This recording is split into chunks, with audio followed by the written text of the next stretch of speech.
A dynamite. Okay, guys.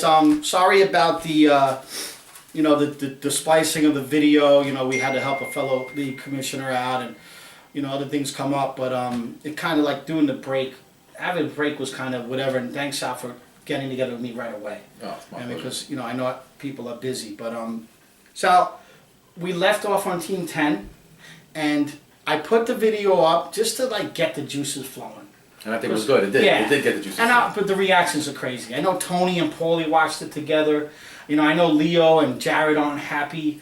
You know what I mean? And Chris Donnie already. But Chris Donnie got lucky with a lot of his players, which is good. So he's excited, especially Brandon Lowe and Tatis.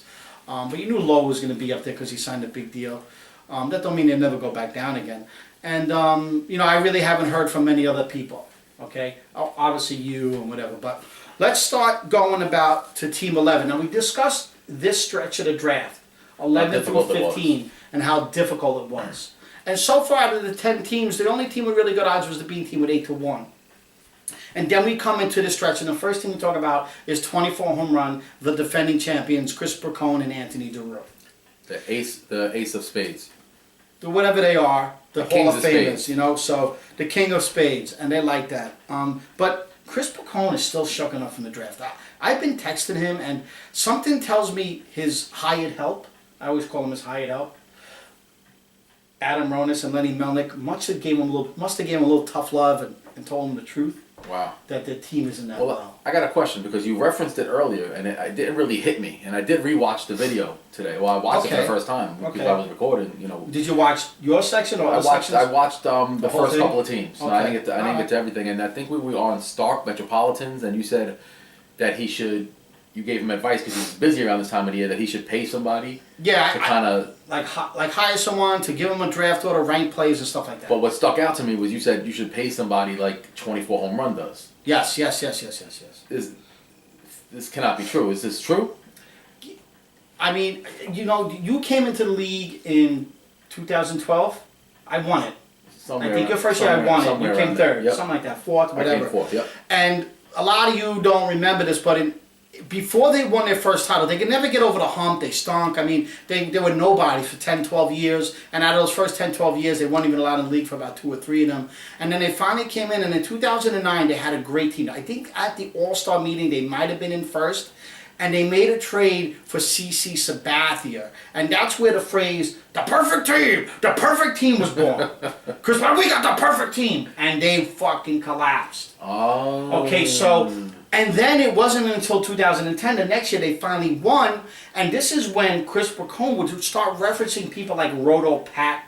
I guess Roto Pat used to work for Roto World or something. And now it's Lenny Melnick and Adam Ronis. And these are people, Roto Pat back in the day, that would consult Chris. And he would pay, what called hired help. And they never got the titles on their own. They have hired help. Huh.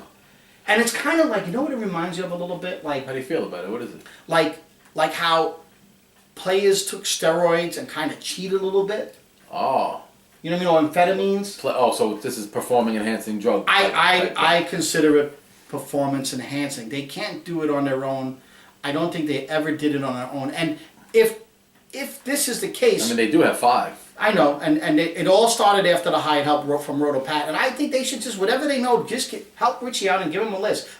Give Richie the phone number to call, the price to pay, and all that stuff. All right. But let's get into his team. Team 11, okay, Aaron Judge, Trevor Story, Xander Bogaerts, Rhys Hoskins. I love this. This is typical 24 home run. They tend to go like 4 or 5 rounds before even thinking about a pitcher, okay? But they paid the price here because then they took Chris Archer, who I didn't like.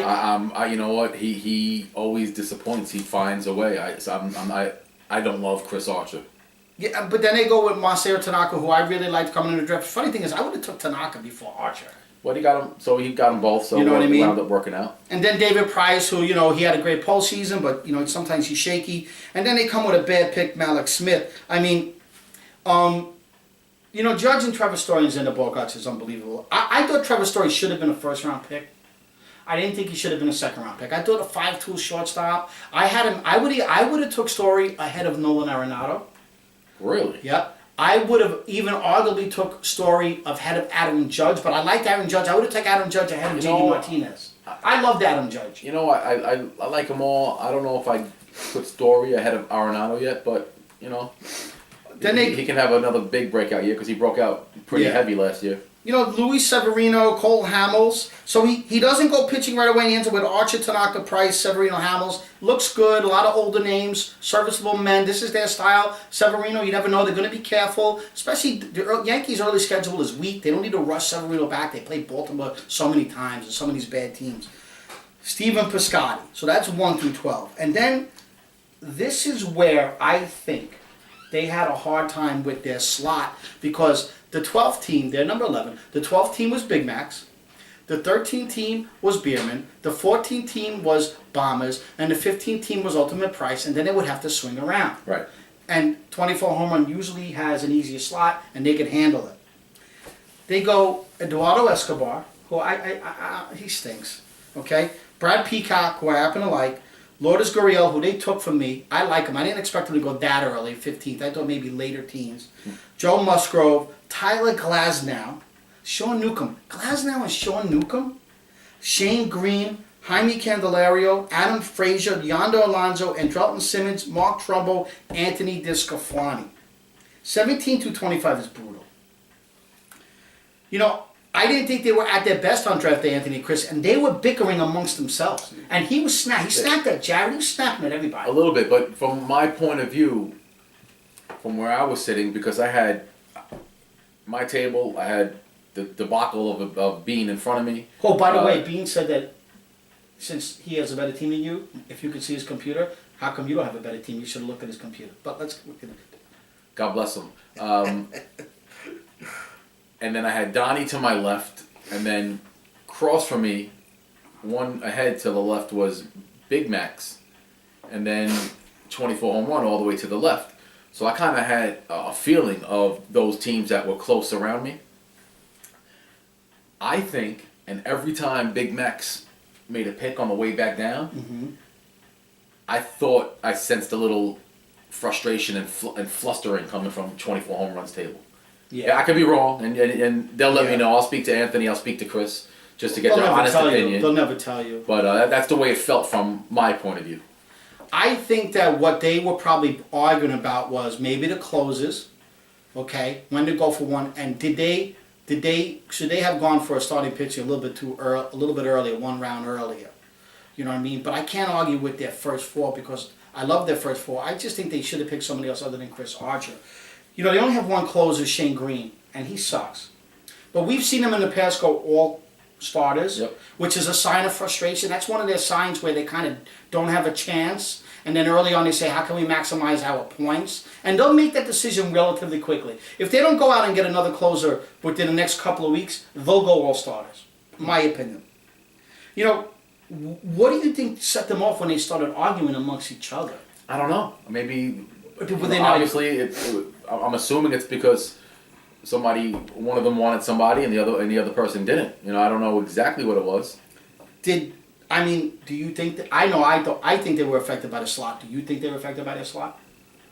I thought they struggled. Like I said, every time when I seen Big Mac make a pick on the way down, because some great players went. Oh yeah, you know, Ultimate Price was on fire. 8 or 9 picks. Yeah. So I think they got a little flustered, and maybe they had a list about 4 or 5 people that they really wanted coming down, and then boom, boom, boom, they all disappear, and then the papers start flying. You know, their only true speed is really Story and Malik Smith. I don't trust Malik Smith. He's been injury prone. He's kind of he's like Billy Hamilton. He doesn't do much else. If he doesn't steal for you, he's not worth it. They do have Trevor Story. I don't know if Story. You know, these bigger guys, these bigger players, the Story types, the Ramirez's types. I don't often see them consistently steal those 30 bases. So I definitely could see a drop off a Story. Not a lot, maybe 20, 25, not 30 or 29, whatever he had. Do you think that Hoskins, Judge, and Story have provide enough power to cover the rest of this offense? This Adam Frazier, Malik Smith, Andrelton Simmons, Eduardo Escobar, Lourdes Gurriel, Yadier Molina, Jaime Candelario, Stephen Piscotty. I mean, it gets and how much time how much time are they going to play? How many at bats are they all going to play? It's going to be an uphill battle, but you can't count them out every year, so you got to kind of think that they're going to be around and always in contention because I mean, year after year they show that they are. History tells it. So it'll be tough for us to count them out and tough for me to count them out. Mm-hmm. But this is probably the worst draft that I thought they had since I'm in the league. I thought it was one of the, it's not the worst team in the league, but it's far from one of the best teams in the league. And did you like Trevor Story coming into the year? I love Trevor Story coming into the year. So I did. I think you could trust him. Price and Cole Hamels. Does the age, do they concern you at all? Does Price coming off a postseason concern you? Does Hamels not, being in, that's a tough division. These are high ERAs. I mean, they're going to have they might be last in ERA at the end of the year. And what about Newcomb, Glasnow? They don't do anything for me. I mean, their ratio? I like the upside of Glasnow. I think he can still turn it around, but I think their ERA, their WHIP is going to be astronomical this year. And they don't have the save And how many category. wins are they going to get? Yeah, and the saves category isn't there for them to save them. Unless they do something right now. But if they do something right now, that means they got to give something up. Right. You know what I mean? And they probably on the phone right now with Darryl as we speak because they think they could fleece Darryl. They're going to have to deal from strength. And is it actually strength or names? And I just don't see them giving up Judge or Hoskins or Bogarts. Not now. They're not in first place, so that ain't happening. They have plenty of work to do here, and they're very shrewd. You know what I mean? They are excited. They're competitive, but I think deep down inside, I think they know they've been very, very quiet. I'm gonna have to call them. I haven't spoke to. I usually speak to Anthony once a week during the baseball season. I see him at the restaurant quite often. Yeah, Anthony's great. I'm rooting for Anthony. I'll call Chris, but I'll definitely get their take on it and see what they think. Yeah, just to finish them off, this is 150 to 1. There's a lot of work to do here. I know they're not happy. I can see it in their level, their body language. I don't even see them, and I know their body language. Chris will text me day in, day out, and I've been texting him and giving it to him, and he called me a gnat the other day. I never call him a gnat, and you got to see how abusive he is. So, they're struggling with this. They know it's a long year. I think their hired help told them they got to do better, and 150 to 1. They struggled with their draft slot. They couldn't handle Bierman and Ultimate Price and Big Max. Big Max when Ron was there. When Ron left, Christian was a disaster. And 24 Homer is feeling the effects. A bad team. 150 to 1. All right, Sal. Let's talk about Big Max and Christian McGurk and Redondo Ron Perry. And they also are involved in this group. Yeah, it's the okay, whole this back doesn't into that just group. affect 24 home run. This is a group that it was a nasty 5 teams in a row. I'm glad I wasn't there. Because what also made it bad was Ultimate Price was like bam, bam. He You know what I mean? Yep. And these guys were on high alert. It's coming back right away. And Bierman didn't take that long either. Yep. So Big Max goes Javier Baez, Jacob deGrom, Walker Buehler. You gotta love deGrom, Buehler. Do you worry about Buehler's postseason innings? Because he went from like 100 innings to 180. I don't think not so. including the postseason. I really don't. I think he got the young arm. I don't worry. Fine. I think the major leagues worry about it too much. Ozzie Albies, Jesus Aguilar, Miles Mikolas, Mitch Haniger. I honestly adore their top 8. Yep. You know what I mean? Miles gave up some runs today, but it's I'm not a huge Haniger fan, but how could you argue with him? He think the last 2 years he's proven it. Jose Leclerc, why was everybody so high on Leclerc? I think that it's a magazine. The magazine's behind him. I'm not a big fan of Leclerc. Yeah, I don't think they play a lot of close games. Nelson Cruz, I know he gets older and older, but this is like the best lineup he's played in a long time. And he goes from a bad ballpark to a bad ballpark hitting-wise, but I actually love this team, and I thought Nelson Cruz was a great pick. He clogs up your utility. David Peralta, Ian Desmond, Domingo Santana, Edwin Encarnacion, and Nico Goodrin. Nico Goodrin, don't dismiss this guy. He qualifies everywhere. He's going to practically play every day, if not every day, and he got speed. And I wouldn't mind having Nico Goodrin. He's a 2020 guy, potentially. And then, I think this is about when Ron left. They go Alex Reyes, which, you know what, not for nothing, Alex Reyes should have never been drafted. But this is the McGurk thing with these relievers. You know what I mean? And then Michael Pineda, who I like. So that's 17. And then DJ LeMahieu, Franmil Reyes, Scooter Gennett, 4 months out. Carlos Martinez, why? He don't care. Luke Weaver on the card, on the Diamondbacks. Zach Britton, Francisco Cervelli, Wilmer Flores, Therese Familia. What are you doing with Reyes, Carlos Martinez, Zach Britton, Therese Familia? You know, the Familia pick, and there's probably not many bigger Met fans than I am. I don't think he's a guy that should be on a fantasy team this year, especially if we're not counting holds. He doesn't do enough of everything else to account for that, in my opinion. I get the Alex Reyes thing. If he's going to be a starter, maybe again, and he catches the flame. I know he had some tough luck and some injuries. We all know his upside. I mean, Tony drafted him like 8 years in a row or something like that. Yeah. He's only been in the league 3 years. Yeah. But we all know his upside. But you know, that's the two complaints that I would have on his team. And another, Zach Britton. I mean, what is he trying to accomplish here with all these guys that aren't getting any saves? In defense of Ron, okay, a lot of these guys that we're talking about, the ones that we don't like on his team, all were picked when Ron left and Christian was left alone to pick up the pieces. And this is another thing that, you know, some of you should understand is like some of you, I don't know, for some reason, you can't do these drafts on your own. You just, when your helper, your partner, whatever leaves, you get whatever. And maybe you should give more credit to when people are there. Now, from picks 1 to 18. And I got to tell you, I love their offense. You know. From picks 1 to 18, I think they might have had the best draft in the league or second best. They had a great. This team would have been one of the favorites 1 through 18, and then Christian just, when he's by himself, he doesn't know what to do, and that's because Ron left. And there's not a lot of speed on his team. I mean, everybody thinks Desmond steals. He steals 15 to 20. You know, I mean, Javi Baez is a 20 steal guy. Nico Goodrum, we don't know. Albies didn't steal as much as last year, and he bats lower in the lineup. He did it. He's 20, 25. I think he'll get 10, 15 tops. Yeah, okay, so then I'm being a little bit more generous. Why we talked about Christian with this Familia Britton thing. Do they have too many Seattle Mariners on his team? You know, they have Domingo Santana, Edwin Encarnacion, Mitch Haniger. You know what I mean? Is that something that concerns you? That's a good point, but I do like. I mean, I like Santana. I think he's going to have another good year, and he'll another guy to get you 10 to 15. So I think he has a bunch of guys on his team that they're going to compile 10 to 15 stolen bases. Some of them 20, and then with Baez a little bit more than that. Yeah, so that's really not. And then he has a ton of, you know, a couple, more than a couple of 30 home run guys, 100 RBI guys. I mean, I cannot argue about the power on this team. The batting average might be lacking a little bit, and bad. he always has bad batting. I mean, he always drafts a couple guys. They always draft a couple guys at 220, 240. I hate having too many of those hitters on my team, and they're flooded with guys like that in their. Yeah, even Albies didn't bat that high. Yep. You know, and Santana and Encarnacion and Nelson Cruz, they're not the highest batters. Yep.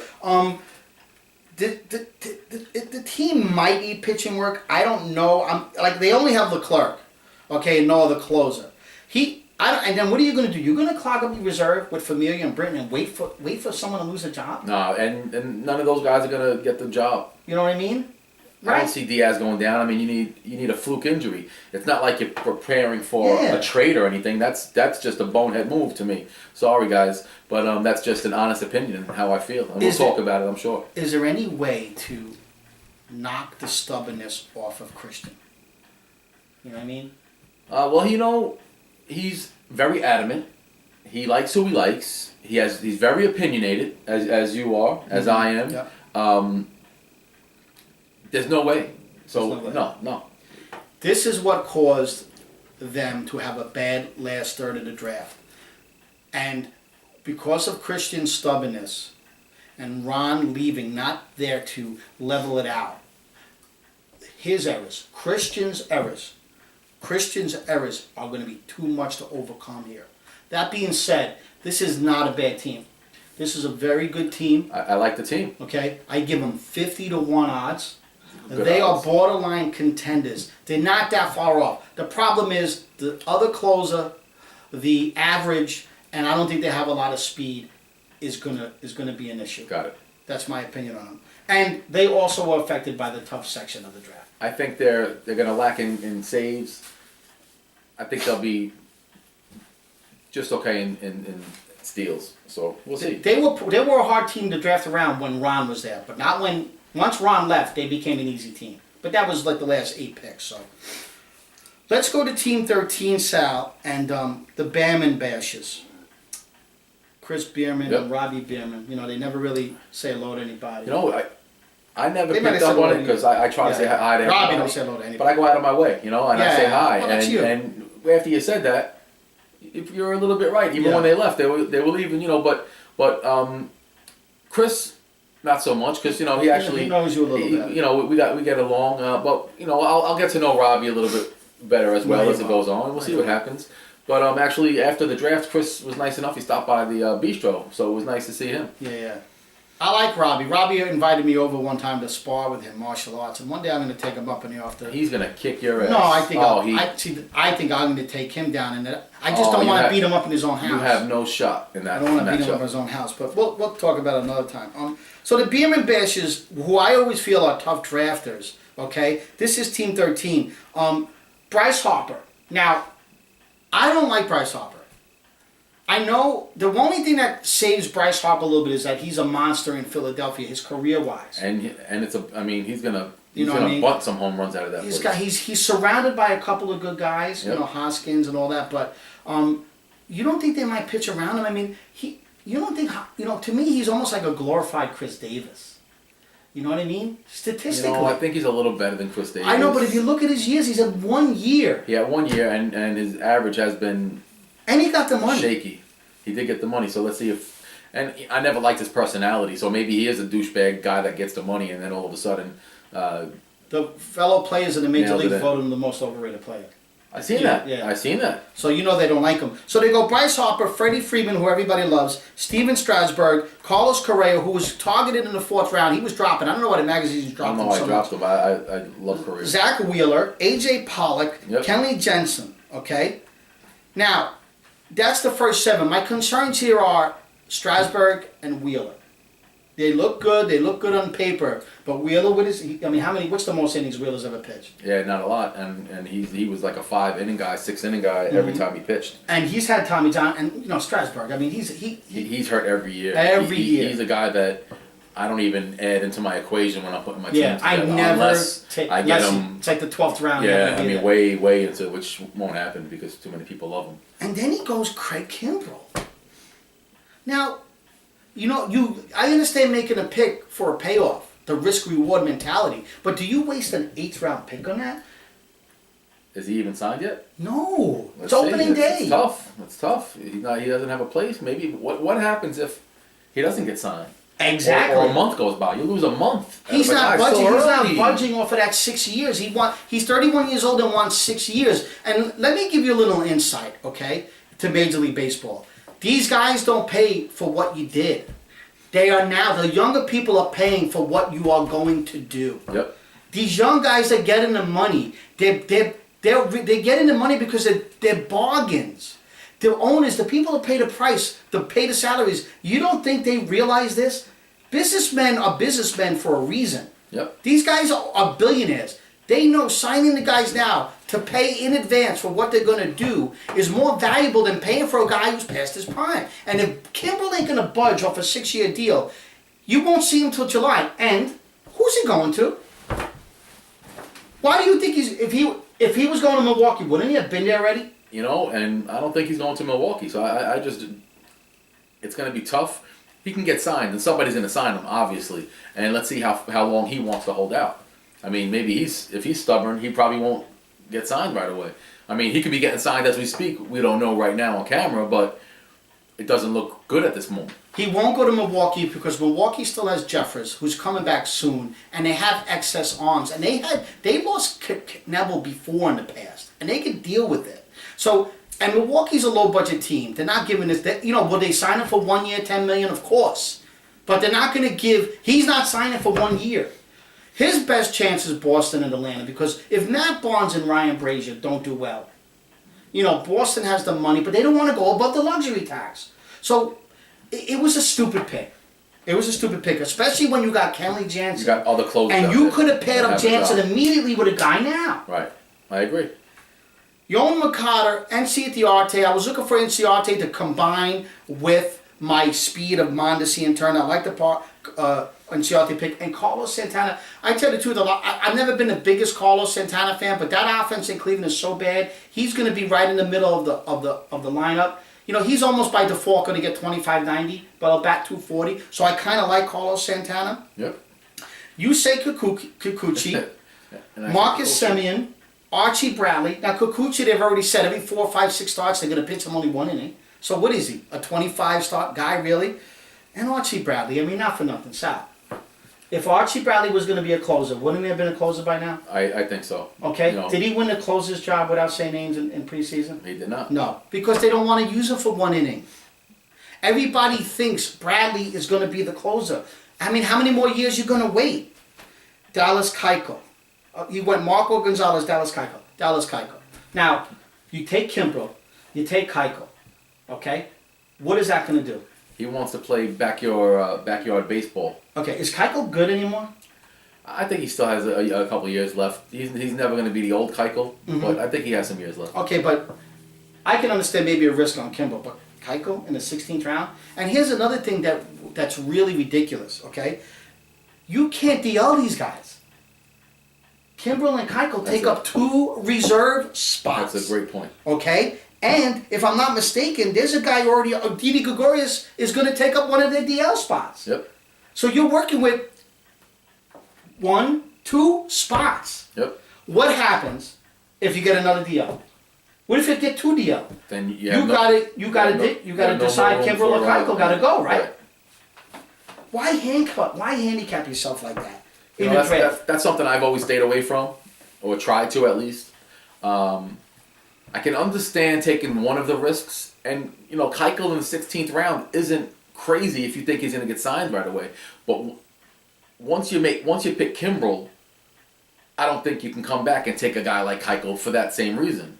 So you're supposed to at least slow down, evaluate your team, either not take Kimbrel and take Keuchel. I think that would have been a better move. But once you take Kimbrel, you can't take Keuchel to pair that up. That's just. I think that's not bad foresight. It's crazy because everybody was so cautious and staying away from the injured players. Picking up an injured player might have been better than picking up one of these 2 guys. And you could put him on the IL. So I don't understand. I mean, I don't mind. I think people are overly cautious. They weren't. This is their mentality. Sometimes it pays off. Then they go Ryan Healy, Brandon Woodruff, who I like. They did Woodruff Peralta. I like that idea because maybe one of them works out. Yep. The Brewers are a good team. Oh, yeah, who doesn't like Freddie Peralta? Know what I mean? He's sometimes you pick both of them. Jung Ho Kang, I mean, really, because he had a spring, he's still going to bat 220. Adam Jones, who was a bad pick, but it works out because Souza got hurt. Jorge Alfaro, I actually like. I thought he was a good guy to take as a catcher because just like... and he got him late. Yeah, just like Carlos Santana, someone's going to bat 3rd, 4th, and 5th in that lineup, and he'll be one of them. Yeah, but when you don't score a lot of runs, But he's a catcher. Think that's an issue. Why? He could go 15-75, and as a catcher, that's really good. Okay. And he might. Well, he did get him late, so Yeah, I like the Alfaro pick. Yep. Didi Gregorius, again. Gone. A long time. Yep. Okay. Ian Kinsler. Now he almost gets unlucky with Kinsler because when they bring up Tatis, now they sent Urias down, but eventually. They want yours, but Kinsler right now, if the Padres start winning, they're gonna want the veteran, and that'll be Kinsler. And then Zach Roscoff. Why do you take Roscoff to get a win out of him? Because they played already in Seattle? Maybe he had him marked down and he said, if at the end of the draft, if this guy's here, I'm going to take him. Just to get a win? It's something that I expected Darryl to do. I thought the Beermans were really on a roll, okay? And then it fell off when they started talking about guys like Kimbrel and Keuchel. The gambling risk-reward, I think, is a little too much to overcome in this league. I feel if they went a little safer, right, they would have been a lot better off. But that's not them. I like Woodruff, I like Peralta, but what about the Brewers? Do you see them having that magical season like they did last year? I mean, how much do you like them? And don't forget, what if Strasburg and Wheeler get hurt? Factor that into that equation. You know, is Wheeler on max innings? That's another thing too. I expect Strasburg to get hurt. It is a question mark. Wheeler is still a question mark. He had an outstanding second half of the year last year. That doesn't always equate to being great the next year.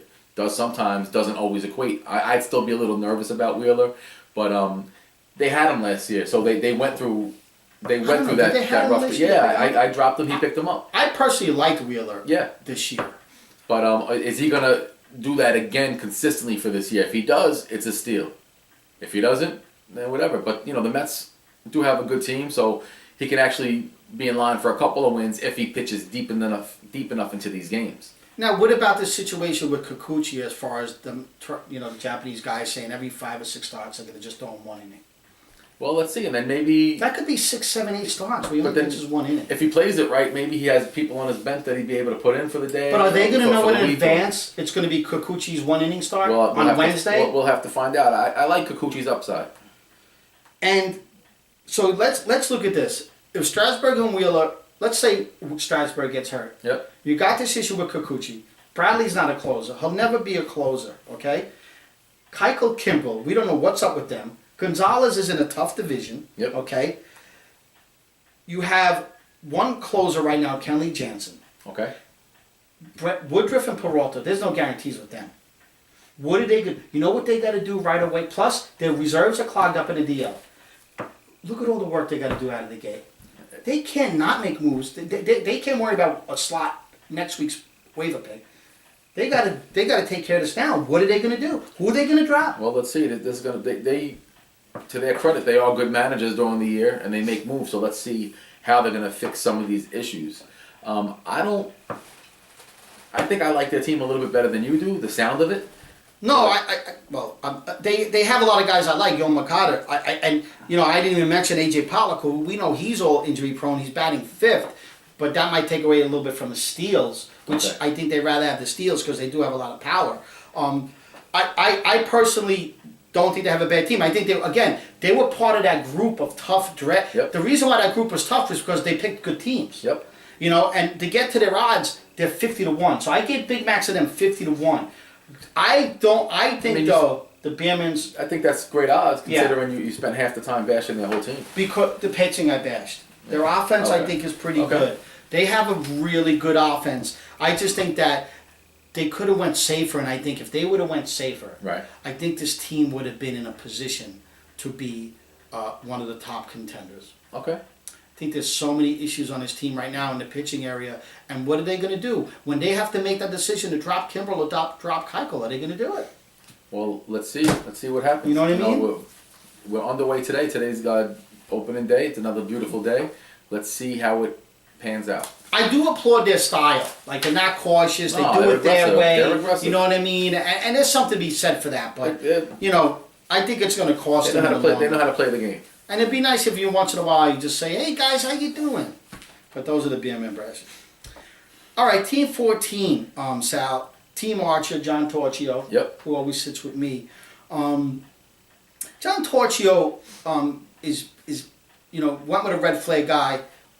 His first pick was Goldschmidt. His second pick was Lindor. His third pick was Patrick Corbin, Starling Marte, who everybody loved. I kind of wanted him too. But, you can't get everybody. Will Myers, who I think another guy only had one good year. Aroldis Chapman. D. Gordon sitting there in the 7th round. I thought was a pretty good pick. That was nice. You know what I mean? Yep. Rizal Iglesias. I don't know why he went Iglesias. He could have had other closers, especially when they talk about Iglesias being more like a Bradley, a hybrid guy. Justin Upton. You know what I mean? Kyle, then he had the streak of when people were starting, they needed those secondary starters. He went Hendricks, Pivetta, Freeland, which I really liked. Right.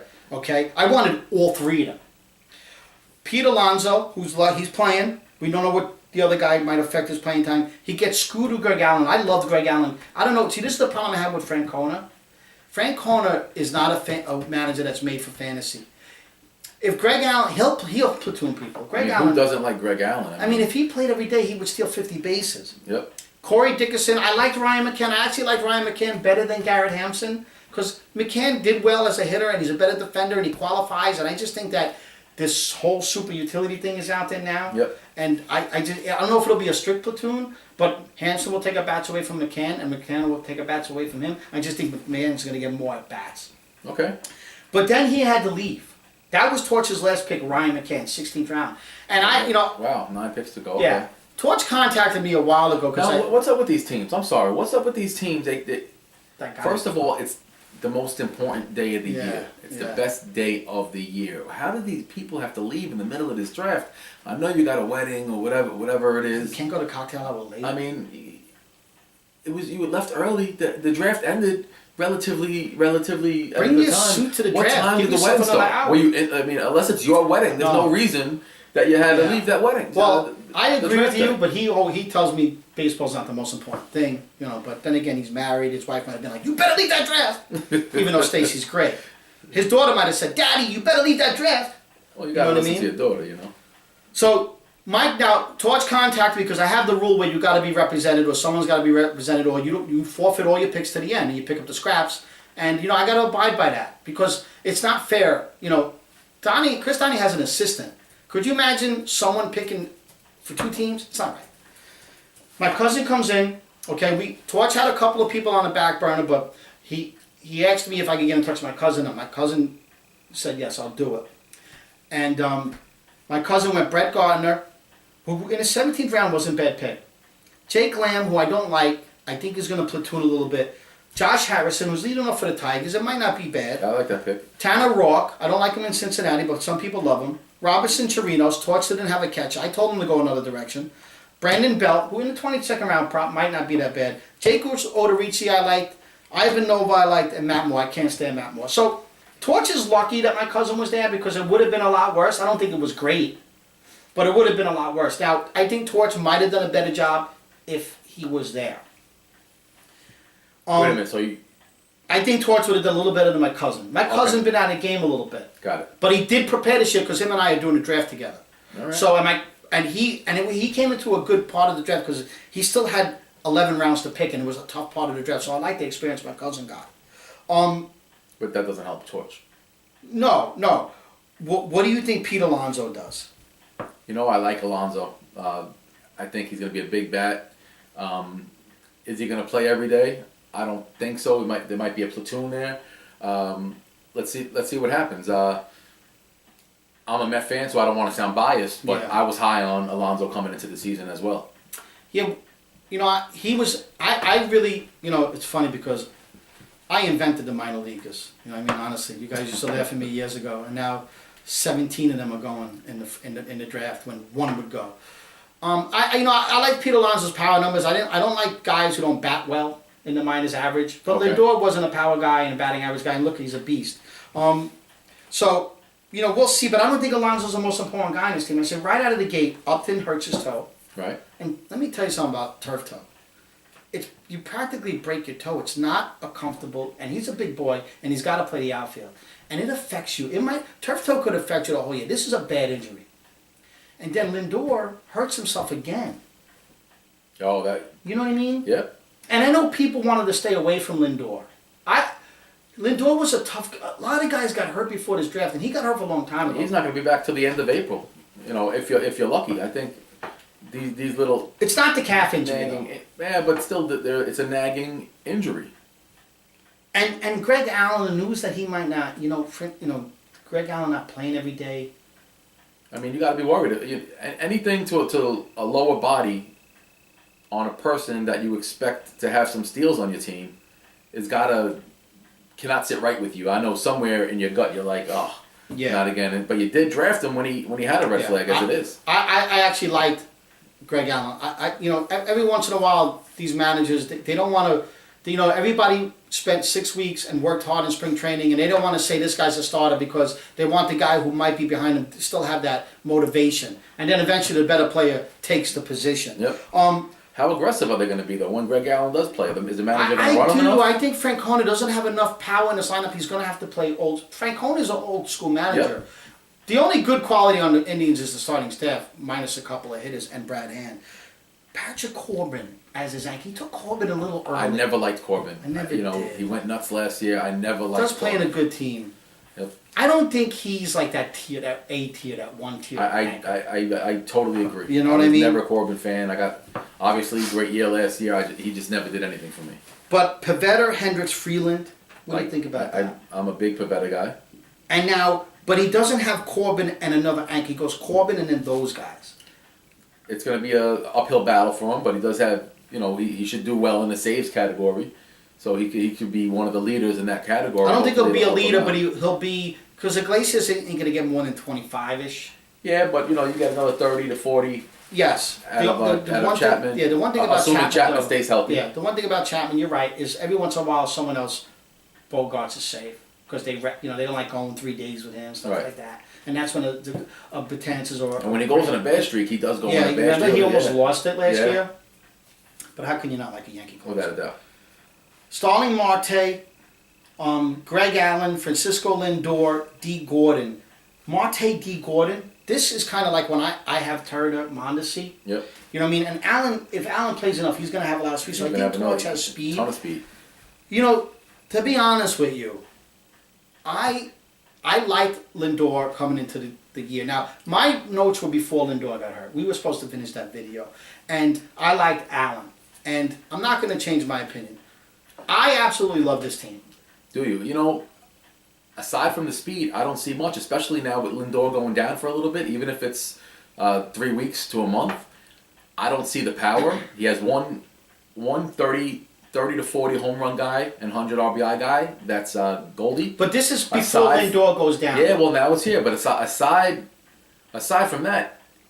And Upton, you got to remember, Upton and Lindor got hurt before, you know what I'm saying? But and I was never a big Upton fan either. I never liked his average. He's still but 30, he does. He's going to smack 30, but now he's hurt. So and them toe injuries, they kill you. I mean, we have the knowledge of these injuries now, but I don't see a ton of power on this team. I think he's going to be hurting all year in that. Now, do you consider this part of the jinx? Because my notes are older than when Upton got hurt and Lindor got re-injured. Because I love Torch's team. If you believe in baseball guys. I'm saying what I said before they got hurt. Okay, if you believe in the baseball gods, it could be. You know what I mean? So I absolutely love this team. Before Lindor and Upton got hurt. Now that changes things, but I want to say what I was going to say before the injuries. Fair enough. And to be fair, and if Belt has any kind of year, okay, I'm going to say right now that Torch is one of the favorites. Matter of fact, he was my 5-1 second choice. Really? 5-1 second choice. Wow. Now, I told you my third choice, 8-1. I told you my 5-1 second choice, and we only got one more team to go. So, again, and here's another thing. Torch had a great draft. Big Max and Bierman had a great draft. Yep. And this group just lit it up, and 24 home run didn't know what to do. I'm going back to them. All right. Okay? Because you've got to keep reiterating they're going to have something to say about and Torch felt the effects too, and Torch kept saying to me, you know what, Rich, you're right throughout the whole draft. And he was 14 and 15 kept going and going. But Torch, you had a great team before the Upton and Lindor injury. So, Lindor, hopefully he's not out that much. I would worry more about Upton. But sometimes you got to stay away from those, red flags. But anyway, Torch, 5-1 second choice. I'm just keeping it like it is. Before the Upton and Lindor injury. Obviously, that changes the game. All right, Sal, the last team we got to talk about here is Ultimate Price, James Yost, the 15th pick. And, I often wonder, do you think people like when their name gets called out first to have the 15th pick or the 4th, whatever the last pick is? I always said I'd rather that than, like, the 10th pick or the 11th pick or even the 14th pick. The 14th pick doesn't bother me. I don't think it's as bad as people say. Not everybody can handle it. I prefer having a back-to-back with the 15th pick than having a 10. I don't mind waiting all that time. I want the back-to-back pick right there. Yeah, I mean, I've been... You get two first rounders pretty much right there. I've had every draft pick in the book. So I don't really mind. I don't care. I think when a lot of people say, I want the number 1 pick, whatever, I don't really care. I've had them all, and you never know how the draft order is going to work out, and that's the great part of the draft is we do it in front of everybody, and it's exciting. Yep. You know what I mean? And I'm not a big... in the football league, we do the order ahead of time. I would never do that in baseball. You know what I mean? Yep. So, Ultimate Price, James Yost, who had a great team this year, and then what happened? He collapsed. Choke. I say choke because from my position where I seen he did nothing to his team to stash people on his bench. He should have had a ton of guys. When you're in the league like that, you can't go and get the hot guy. You got to think ahead. And I don't think he helped his team for the long haul. I think he kind of came to himself. And yes, he started to get the injuries late, but he could have, if he could have had some of those young boys that were coming up or just had a little bit of hindsight, he could have possibly outlasted. You can never underestimate the value of having a guy on your bench that plays multiple positions. And he also had the Cano suspension. And, Bierman, they know him, and they made a trade with him. Now, it was a fair trade, but, would have anybody else have traded with them? And they gave him a Nunez when he lost Cano. Yep. But Bierman knows how to exploit people and take advantage. Right. So it was a good trade for them. Yeah. And then they lost somebody else, and they once again traded with them. So my thing is, if he has a relationship with Bierman, what about his relationship with everybody else? Because he's another guy. He works nights. It's hard to answer the phone during the day. He has children and wife. Is it always going to be Bierman? He can't always go to that well. Because the Bierman Bears love to trade. They're easy to trade with. They're really good negotiators. But he collapsed, had a great team. He had a great draft. Okay? Now, it reminds you of 2009 with 24 run. They collapsed. They won it the next year. Jose Altuve, Manny Machado, Anthony Rendon, Jack Flaherty, Zach Greinke, Tommy Pham, Nick Castellanos, and then he's the one that takes the risk on Kershaw. Now, you gotta love the first 8. Okay? You gotta love the first 8. Now, I don't think Kershaw was as hurt as people were leading on. The Dodgers, they pampered all their pitchers this year. Buehler, Maeda, Urias, even Hill. So, I think that Kershaw came into camp. They didn't like his body language. I don't think he wanted to be babied. Okay. And he put like a fuss up. Wow. And they kind of talked to him like, look, slow it down. Okay. And I don't, because, he's already throwing his pitches in the bullpen, stuff like that. But sometimes these players do need to be told to. Yes. And I think that's what happened, because he's going to come back quicker than you think. Luis Castillo, who I think stinks, he's one of the most overrated players of the night. I would never took him. Miguel Cabrera, I liked. He was having a good year last year until he had that bicep injury. Shane Bieber. This is when the Pavettas, the Hendricks, the Freelands, and the Biebers went. Jurickson Profar. Yep. I don't think he's the same as, he was another guy that they rushed up years ago. But he plays every infield position. And maybe that's part of his thinking. Yep. Harrison Bader might be a little overrated. Plus, I think the Cardinals are crowded. You got to get Tyler O'Neill in there. Dexter Fowler, Jose Martinez. So is he a full-time player? Yuli Gurriel, because he could put him at second. You know what I mean? I like Waters better. He's not a full-time player, but once in a while you take a full-time player. No, I'm talking about Bader. No, you're right. And then we go on break, and then, he still doesn't have a closer.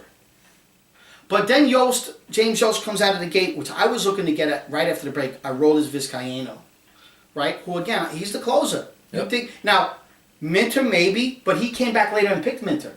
And you want to say Kimbrel, fine, but he's the closer. Trevor May, now I love Trevor May. And again, Rocco Baldelli goes and says, we don't have a traditional closer. Again, I think these managers send mixed messages. Yes. They don't want to say he's the guy because everybody worked hard. But you know who's the guy in that Minnesota Twins pen? When he proves that he gets them out, it's going to be Trevor May. So, do you think he salvaged his closer situation enough with Vizcaino and May? Yeah, without a doubt. Do you think May is a closer? Even if he's, I think he has closer potential. But even if he's he closed last year at the last month or whatever. I mean, he was lights out last year at the end of the year. They auditioned him, and they have Brazier too. He's going to get some saves. Well, I mean, Brazier could work out, but Brazier's not good. He could work out but he'll get the first gig after Bonds if Bonds messes up. Yep. And then if Brazier don't do the job, here comes Kimbrel. Right. You know what I mean? They're not going to ruin their season. I totally agree that they're a championship team. Yeah. They want to repeat. So. Tyler White, who I actually loved White coming into the year. I mean, Hinch said that he's not going to be a full-time DH, but White is like the new Evan Gattis. You know what I mean? Bats 200 and... No, he bats better than that, but Evan Gattis was constantly DHing. Okay. And he could play first, but I loved Tyler White until AJ Hinch came out and said he's not going to be a full-time DH. But I don't believe AJ Hinch. Yeah. You know what I mean? He's a liar. But he does like to use the DH to rest people. Matt Stram, I love Matt Stram. I love the Padres pitching. Kevin Kiermaier, I can't stand. Stop drafting Kevin Kiermaier, guys. Never liked He's him. like Steven Souza. He gets hurt, and he just. Why do people think he's going to steal 50 bases? I never liked Kiermaier. He's catching the 20th round, Danny Jansen. We were both high on him. Yep. Jansen is going to be a solid player. I agree. Steven Dugar, who might turn out to be a steal guy, leading off for the Giants. Yep. Mike Minor, I can't stand. He gets screwed with Luis Urias. AJ Minter, he brings him in to protect Vizcaíno, and then Ryan Brazier. James Yost was prepared. Every single time it came to him, it was bam, bam. Yep. Bam, bam. Bam, bam. Yep. He I give him that. was amongst all these guys, and it didn't affect him. He's without a doubt the best drafter in our league. I swear to God, I believe that. I think he's the best player too. I think he's going to take the mantle and become our best player. And he collapsed last year, okay, but that's a learning experience. Without a doubt. And that's a good thing. And he still finished in the money. I mean, he was right. He was perfect, right? He didn't. Oh, he finished that far, huh? Fifth. I think he I fell remember fifth. that. Wow. So just look at this staff, and I didn't even mention Jack Flaherty. If Kershaw turns out well, Jack Flaherty, Zach Greinke, Clayton Kershaw, Shane Bieber. That's insane. That really is insane. Right? Yep. Matt Stram, Luis Castillo. I don't like Castillo. Mike Minor, forget it. I mean, but when Castillo's Flaherty, Greinke, when Kershaw. he's your fifth starter, Yeah. there's nothing wrong with that. That's Flaherty, beautiful. Greinke, Kershaw, Bieber. How could you argue with that? Vizcaíno and May. If Vizcaíno and May work out, this is over. Do you think Harrison Bader is legit? I don't like his body. You know, I want to see more out of him. Yeah. I want to see more out of him. The Cardinals are a team like the Indians, man. The Cardinals are a good team this year. They're going to play a lot of people. They're playoff ready, and they're going to. There's no amphetamines and drugs in these leagues, so you got to constantly rest people. And it gets hot in that Missouri summer, in August. You know, my take on their team. I think this is a team. I like them. I don't like them as much as you do. I think they're going to need a little more power. I don't think they're going to be great in batting average. Let's see how it pans out. But what I will say is I think the odds, and I mentioned this when we first started doing when we did the first part of the video, it's going to be an extremely competitive year. I like a lot of teams to ball up, and there's going to be a ton of people. I really don't see let's talk about that after we finish anybody when we evaluate the whole thing. Okay, sure. My only concerns with James Yost's team, okay, my only concerns are if Vizcaíno and May don't pan out. But, you know, his starting staff is so good, and, you know, if Stram and Castillo don't pan out. But that's not much to worry about. Right. The mantle is passed, boys and girls. James Yost is the 3-1 favorite, and, you know, I was going to make him 2-1. I don't think anybody comes close to this team right now. I think right now even towards the second choice, 5-1. He's way ahead of him. He's way ahead of all of us. This could be a runaway, and I actually think it is. I just don't see this team losing. He did an unbelievable job. He made that back end of the draft even harder. And as he stays healthy, ain't no one touching this team. James Yost is the 3-1 in ultimate price, the 3-1 post-draft favorite. All right. Congrats to them. So, Sal, we did the video. Now, getting back to what you were saying, you're saying you think the league is a little more closer this year and stuff like that. I think it really is. I mean, I looked at the drafts. I evaluated everybody's team. I don't see anybody pulling away like you do, and I don't see anybody really falling behind that crazy. I think there's going to be a bunch of teams jungled up. There was that one year there was maybe 5 points like that a 10 separated. point, like it was from 97 to 91. Yeah, so I think think we have potential to have another one of those years. Yeah. I don't see that.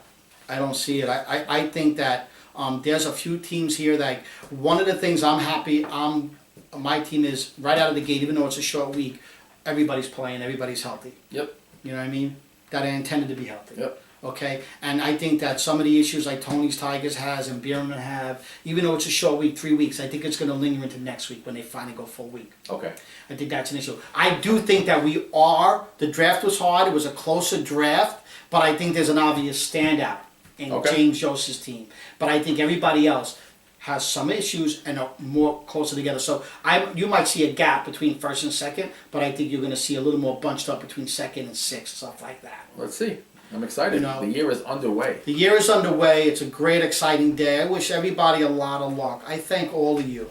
You know, it's my favorite day of the year, and everybody always says I put baseball ahead of life, and I do. I love it. It's my absolute favorite thing to do in life. Getting you guys together and drafting, doing the videos with Sal, and thank you, Sal. Oh, thank you. You know what I mean? Thank you, Paulie. Thank you, committee. You know, thank everybody for putting up with me and reporting and coming back year after year and accepting the raise and accepting the structures, and I really appreciate it. And I wish everybody the best of luck, and thanks for enjoying the videos, and it's nothing personal. James Yost, you will be holding that belt next year at the draft. Good luck, everybody.